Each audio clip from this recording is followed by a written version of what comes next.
Guys out there hungry, guys out there fighting. Every time we get out there, we laying it all on the line. Entertaining game, gutsy effort in the shoe. Another disappointing result as the Buckeyes Blues continue. I don't really have any good college stories on scrap other than the time. Oh, and it ends there. We do our best to get some scoop on Scrap from his former teammate and friend, Matt Millen. Of course, we talk some football, but the four-time Super Bowl champ also tells us why it's so important to check the donor box on your driver's license. 2 years ago, they shut down the campus for a Friday night shellacking of the Terps. Now there may be a reason or two to fear the Turtles. Nittany Game Week starts now.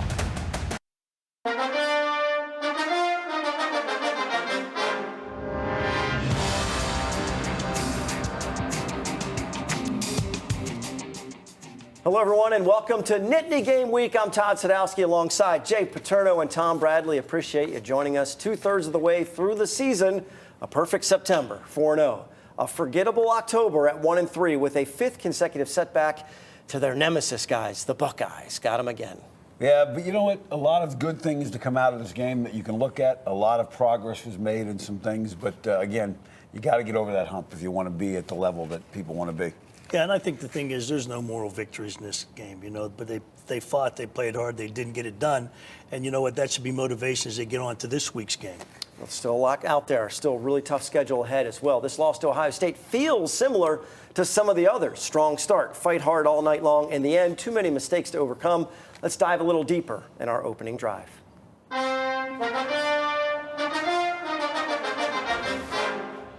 All right, so an effective passing attack, guys. What a difference 1 week makes for Sean Clifford, who regenerated himself in time to be effective at the Horseshoe. Well, I think one of the things that Penn State did a nice job of recognizing is that Ohio State's linebackers were a liability in some pass game stuff. And they threw a lot of things underneath in terms of getting the ball to their behind the line of scrimmage, getting some things that weren't downfield that Sean could hit. Yeah, and I thought they did a really good job of figuring that out early, that, hey, they got a good front four. The linebackers were the weak links of that team, I think, and their defensive secondary is good. They got a young guy playing, though, but they attacked what they thought would help them win the game. Yeah, if you look at the hit chart we put up there for you, it really shows how much underneath stuff they did. 17 the passes were behind the line of scrimmage on screens. 60% of them were less than 10 yards, and not really ripping it down the field. So, Maryland will make some adjustments and try and make them throw down the field, I would imagine. And you can see the depth downfield. He hit across the middle a lot. You saw a lot of those plays to Dotson, to Washington, both those guys 100 yards receiving, so he was effective. And a lot of those plays are just really outside runs anyway. Right. They're the just screen stuff, yeah. Yeah, they're just quick. They're outside run. They're hitters. They're not meant. It's really, I don't even view those sometimes as a pass, okay? They're just a way to get the ball going outside and get on the perimeter. 35 completions for Clifford, over 360 yards. He spread the ball around to 8 different targets in the game. I think he played very well. He made the plays that we knew he could make.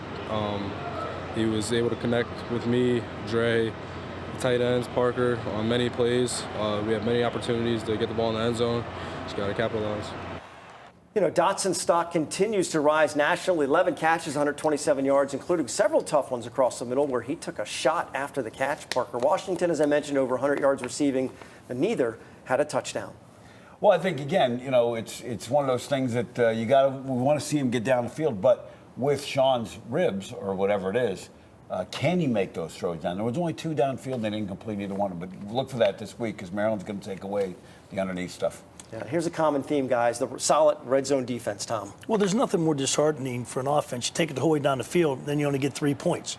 So, it takes 3 field goals to beat a touchdown. Learned it a long time ago being a coordinator. And I think that's one of the great things they've been able to do is to keep that going and frustrate the offenses by not letting them get in when they get down there. And that really kept them in the game. There's no question about that. Yeah, to kick those field goals, they had a chance at the end. It just didn't work out for them. So we got an effective passing attack going. We got a stubborn red zone defense. Yet the Buckeyes Blues continue the 5 straight losses to OSU, not getting over that hump. No, but I think it's coming. But this was one year I thought was a year to get Ohio State. They're young in the secondary, not very good at the linebacker spot as they've been young up front. And with a veteran quarterback going against a freshman quarterback, this is one you hope they could go out and steal on the road. Yeah, 15 underclassmen on the roster. You'd think this is the time to get them because they're only going to develop. with a young quarterback. And Tom, you talked about this last week. The way you get things going is to hit them hard. And they rocked the Buckeyes in the first possession, forcing a fumble on the third play of the game. The problem is they gave it right back and had some mistakes at critical times. Yeah, that was something different. They had lost a fumble the whole year and lost two, one for a big man touchdown, which even though it was Ohio State, it's always semi-fun to see those big guys lumbering with the ball. But he wasn't going to beat any land speed records. Yeah, as you were watching the game, you're saying, okay, we got the big play we needed, and then we gave it right back, which is, it's like you're excited and it's disheartening because I thought they would need some momentum switch early, and they got it, but then they switched it right back. And down by 3, the interception towards the end. Then result is a 9-point loss. After a 5-0 start, Lions are now 5-3 and focused on improvement. Stay together as a team. We keep getting better. Don't put our heads down because we're a good team. We're a great team. We just got to finish our game. So we're just going to come together as a unit, as a team, and just keep getting better. And never easy walking off the field after a loss, especially when you fight hard for the win. You have to feel for Ohio native Sean Clifford. He was not able to get the elusive victory over his home state's team.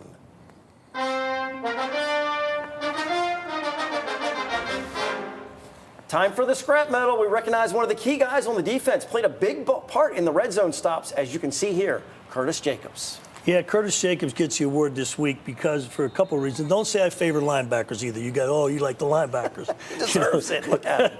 No, but he had a great game, 7 tackles, 2 tackles for loss. Here's a guy every week, as I've been watching him a little bit, he's getting better and better each week. Curtis Jacobs wins the scrap medal for this week against Ohio State.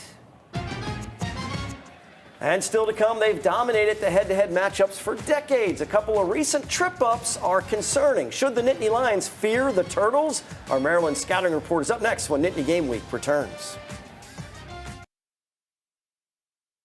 Scouting Report is sponsored by Penn State Health, giving you the care you want, where you want it. Visit PennStateHealth.org to find a provider near you.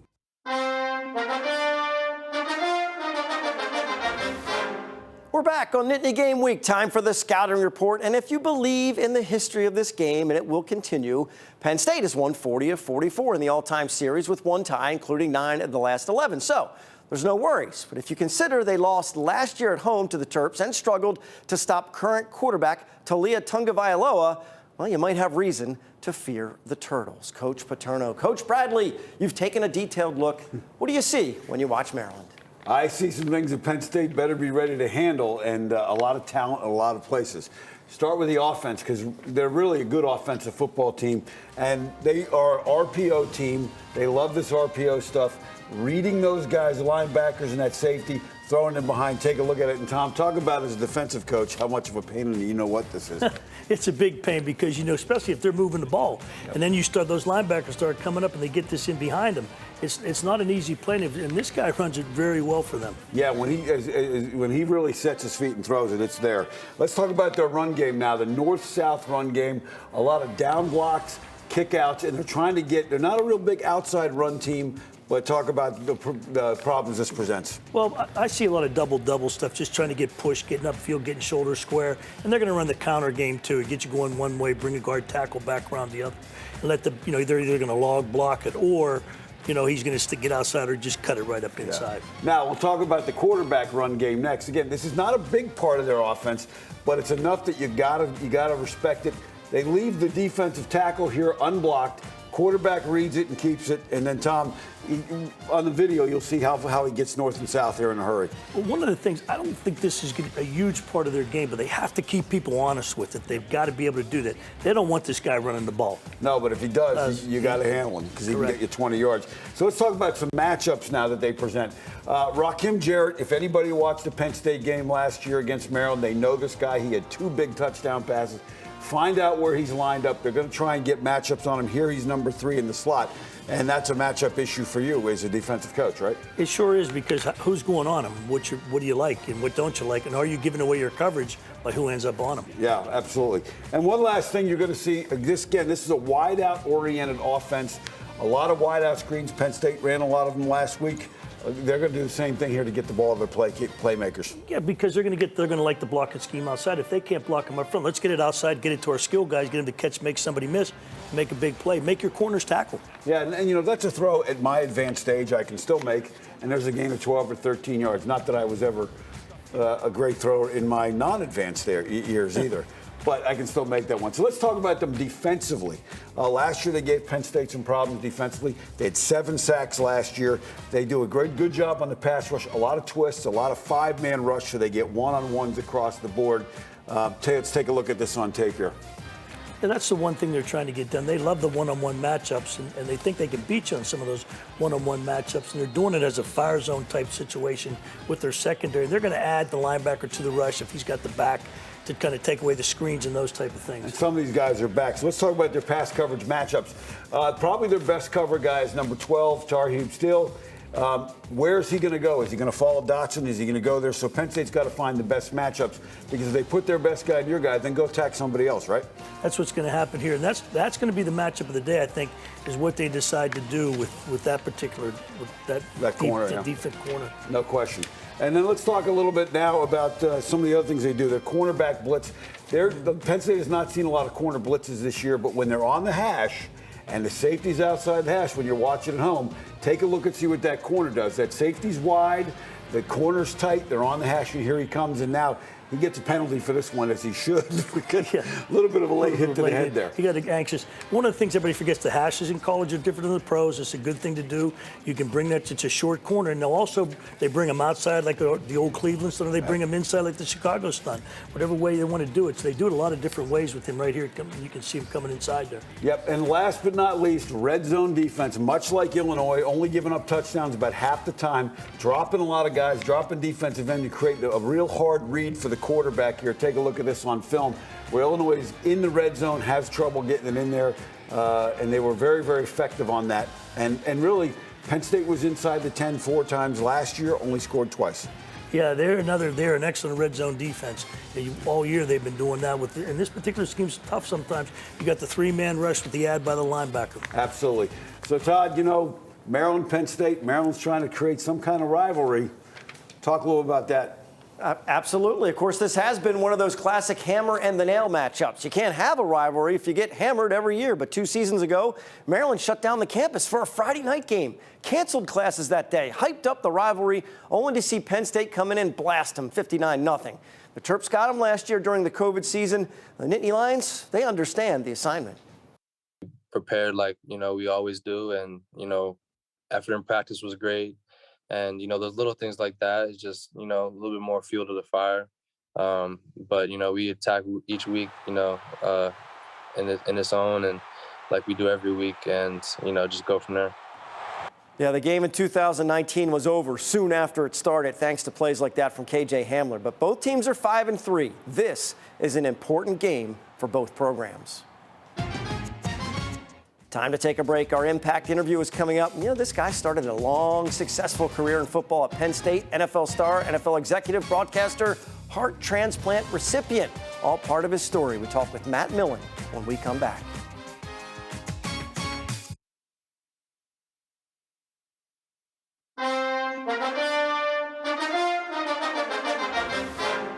Welcome back. Time for our Impact interview. I just hope he's blocked off plenty of time for this, because we could talk to this week's guest for a long time and still only scratch the surface on a variety of his successes in football and beyond. Of course, it all connects with his time as a standout player for Penn State. Matt Millen, thanks for joining us. Jay and I are really excited because you were teammates with Tom, and we want to ask you for some good college stories on Scrap here, for sure. Careful, Matt. I don't really have any good college stories on Scrap other than the time. Oh, and it ends there. The times, plural. Scrap, and I've been Scrap my guy for, since 1975 or 6, Scrap. What was it? 76, I think. Yes. So, no, the only Scrapper story I would have is really kind of not very good, so I won't go there. We'll save that maybe for the web exclusive part. Well, look, Matt, we call this the impact interview, so let's start with that part of it. In 2019, you're given Penn State's highest honor, the Distinguished Alumni Award. In that speech, you talked about your life-saving heart transplant. For those who don't understand the importance of checking that organ donor box on your driver's license application, talk personally about the importance of that, not only just for you, but for everyone who might be on a waiting list. Yeah, oh, absolutely. So, and it's one of those things that you don't know. So just the whole thing of organ donorship is a big deal. And you don't really understand it until you're on the other side of it, right? And so having done that, I've always been one to check that box. And so I thought, heck, if I can't use it, somebody else can. Well, it turns out that I was the other one who needed it. And thankfully, there were enough people who did check that box, and I was able to get one of those hearts. And the person who gave up their heart for me was it was a drug overdose. And so you don't know what age, you don't know when, you don't know why, you don't know all the different questions, but you do know that there are people who need them. And so, yeah, so I think that's an important thing. Well, Matt, we're glad you got it and that you're still, as they say, on the right side of the grass. But let me get into some of the football part of this. You saw Maryland last week, and you saw Penn State play Maryland last year, but they always seem to be a team that can look great one week and struggle the next week. So for Penn State fans looking forward to this game this weekend, what should Penn State fans be most worried about as they play Maryland? I think when Tagovailoa is on, he's really good. When Tagovailoa sets his feet, keeps his eyes downfield, and gets good push off his back foot, and his footwork is right, I think he's pretty darn good. They have good speed on the outside, but I think Penn State's secondary this might be the best secondary I've seen them have. So they've got some good cover people, and I like their safeties. I think the biggest thing I don't think they're going to run the ball very well against the Penn State team, but I think the pass game is what you're going to have to watch for. Hey, Matt, before I ask my question, I do want to say this. Thank you for 1978. Of all my years in football, that season was the greatest season. And I'll 78. And I'm not going counting January 1st, 79. Just that 78 year, the spring and the fall, with the group of guys and the fun we have was, often I tell people that was the best year of my life, and you had a big part of it. But thank you very much. Oh, heck. Are you kidding me, Scrap? We all had a blast. That was awesome. We didn't even know we were having a blast. The great unifying thing was his dad, right? So we all had our stories about Joe to be able to keep us going. And so Absolutely. to be honest with you, it was a great year for his coaching and his staff. It was just one of them years that all came together at the right time. We just all we needed was 7 more points, and we'd have been a lot happier. We sure would have. But hey, Penn State has lost 3 games in a row. What things do you see us being critical for them to improve heading into November's stretch, starting with Maryland, but also with the 3 other teams that could pose problems for them? Yeah, so I think the biggest thing, Scrap, for them right now is they need some balance in offense, right? They can't run the football, and they should be a better offensive line than they are. When I watch their film, I watch it and I look at it, and I was like, in fact, a couple times I went in and talked to a couple of the coaches, asking them about their zone scheme, the inside zone, outside zone, a couple different things, and it's just not. They're just not getting it done. They don't get any push. But I'll say this: of all the film that I've been watching all across the Big Ten and all of college football, I think because of probably spread offenses and the RPO games, I think run blocking in college football is atrocious across the board. I don't see teams coming off the ball flat-backed anymore. I don't see people striking them. And, a lot of time we're talking about mostly zone schemes, but you got the gap scheme stuff and you have some man scheme things, but they just, I go to practices, and to be honest with you, they play like they practice. They stand straight up and down, and there's no leverage and there's no low pad levels. And I think it's I think it's an epidemic across college football, so I don't think Penn State's alone. But I do think Penn State has to have more balance in an offense by running football. As I mentioned, so much to discuss with Matt. He's going to stick around for more with us. We're going to step aside for the TV show to take a break. We will continue our interview with Matt. So if you want to see the entire conversation, and you want to see the entire conversation, make sure you go to NittanyGameWeek.com for the rest of the interview along with other web-exclusive content. PSU fans show up everywhere, including the Horseshoe. We have our Pride picks left to show you, and we'll talk about who to look for when the Nittany Lions kick off against the Terps. We're heading into the final minutes on Nittany Game Week.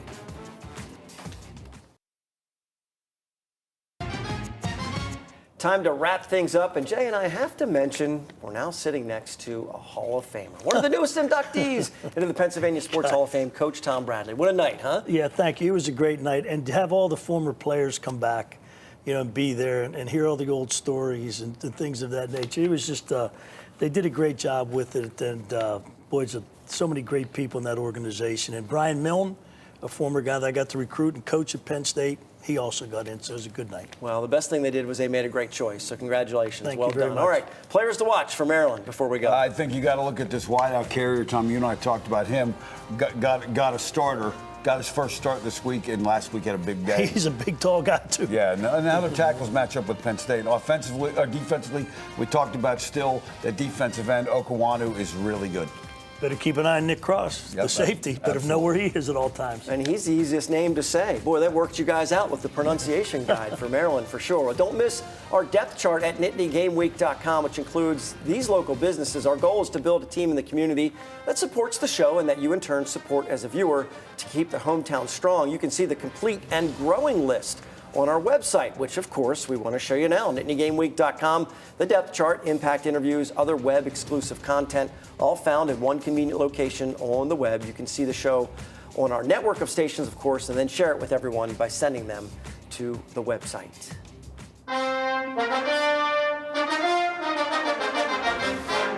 Well, it's fitting we end the show with pride because that's what this final stretch of the season is all about for the Nittany Lions, guys. Play hard and play with pride. For Jay and Tom, I'm Todd. Thanks so much for watching Nittany Game Week. We'll see you next time.